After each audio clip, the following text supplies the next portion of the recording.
And there we go. Hey guys, Jameson here. Welcome back to the Nordic Sound. Apologize for the weird setup. I am house sitting, but figured I would just make do with what I have and start getting some album reviews out because it's been quite a bit since I did an album review last.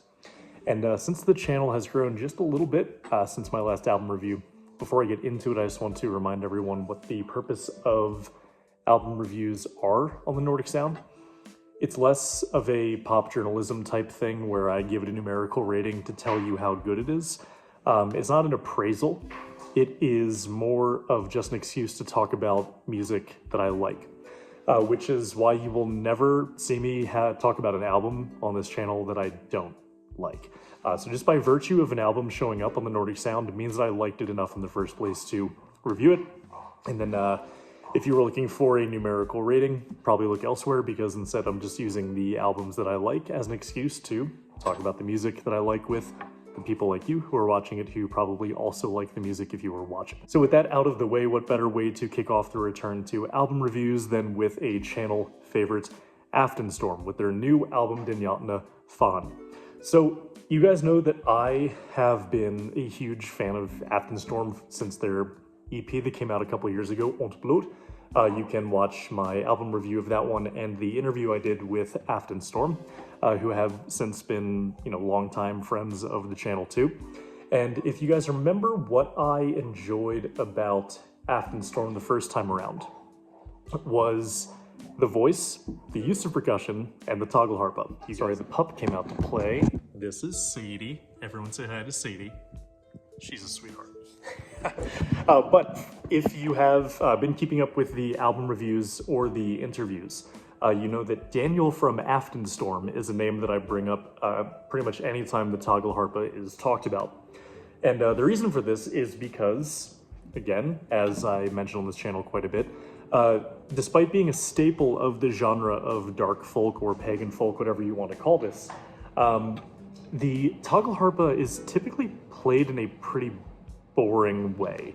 Or if I can put it more diplomatically, a very atmospheric, moody, dreary kind of way. But the Tagelharpa is such a versatile instrument and is also so much more melodic than this genre, this music scene typically gives it credit for. And this is why I very often reference Daniel's Tagelharpa playing with Aftenstorm, because with Aftenstorm, you are not going to hear that droning, ambient, repetitive Tagelharpa that you'll typically hear in a dark folk album. Instead, you will hear playing that is melodic and interesting, that spices things up in a way that I think is really productive for the genre in general. But just beyond the Tagelharpa playing, I really like the way that Aftenstorm really just takes the same core setup that is typical of dark folk, voice, percussion, and Tagelharpa, but really pushes out the boundaries or pushes out the box that these instruments are typically kept in dark folk. I already mentioned the Tagelharpa is played in a very narrow way.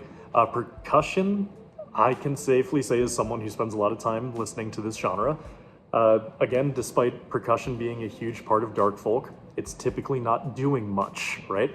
And the voice also tends to be as a baritone. The voice tends to be either throat singing or baritone to really match that dark atmosphere that the genre is named for. Now, all this is great. This doesn't mean that if I hear droning Tagelharpa, I'm going to turn off a band. This doesn't mean if I hear repetitive, boring percussion, I'm going to turn it off, right? If it's well executed, it's well executed.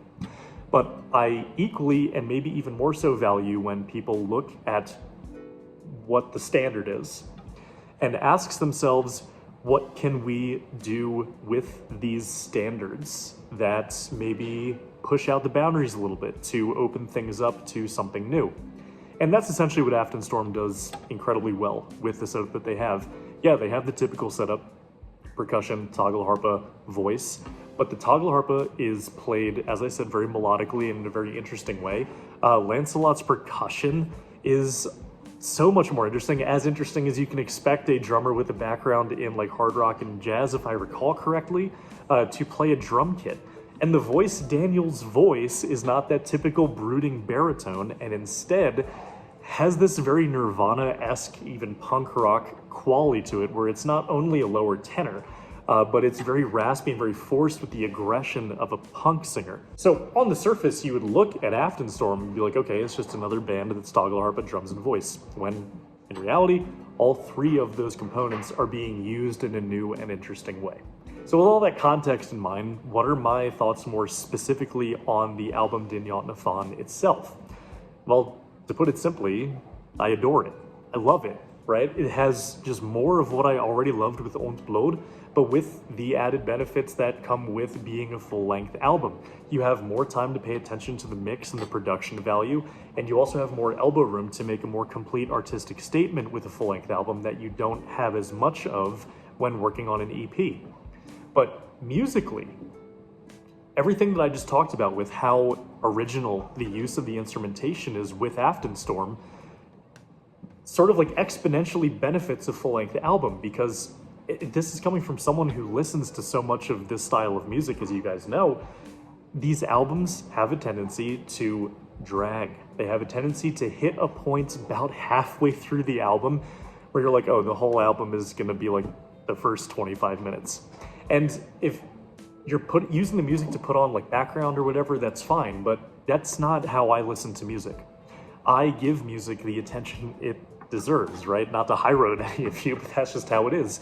When I listen to an album, I want to be able to sit down to it and listen to it and give it my full attention while feeling like that attention is rewarded with a really great musical experience. And that's exactly what happens with Jotna Faen. When you take the original and progressive use of these instruments and you consider just the sheer amount of variation that the added flexibility of the Tagelharpa or the percussion or the voice gives to the style of dark folk, this album never really hits a slow spot. This album never hits a point where I'm like, all right, I'm gonna skip the next few songs, as is typical with a standard album, right?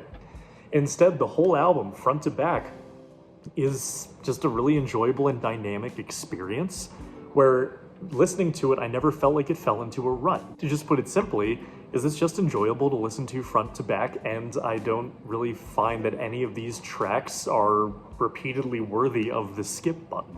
But if I have to focus in on one specific track, it would be Herja med mjød, which I know that Daniel assumed that I was going to like, which I do. It's upbeat, that really ripping Tagelharpa that I love Aftenstorm for is front and center, and it just reminds me of Blauwdier and these other bands that have that more energetic, high energy, upbeat way of approaching dark folk. It's fun. But there are also more brooding and dark tracks for those of you who enjoy that side of dark folk. You really don't find dead space on this album, which is something special to say about someone's debut album. Right? Now, you guys know that I really could sit here and gush to this camera for hours about the music that I enjoy, but what would be far more fun for me is if we were to continue this conversation down in the comments, because I've pretty much said my piece about what I enjoy about this album, what I enjoy about Aftenstorm, and how important I think this kind of progressive, boundary-pushing out approach to the genre is. So I would really just love to hear what you guys thought about the album down in the comments below, where we can continue the conversation in the spirit of music appreciation and just learning how to have a more intentional relationship with the music that we listen to. And what better way than talking with friends about it. So thank you guys for watching. I really hope you find the time to check out this album, because it really is a gem on the indie side of the dark folk stuff that you will probably find a lot to love in it, regardless of what you come to dark folk for. So thank you guys for watching, and as a reward for making it to the end, here's more Sadie. Is she a sweetheart? Yes, she is. Ain't ya? Huh? Yes, good girl. All right, you guys take care.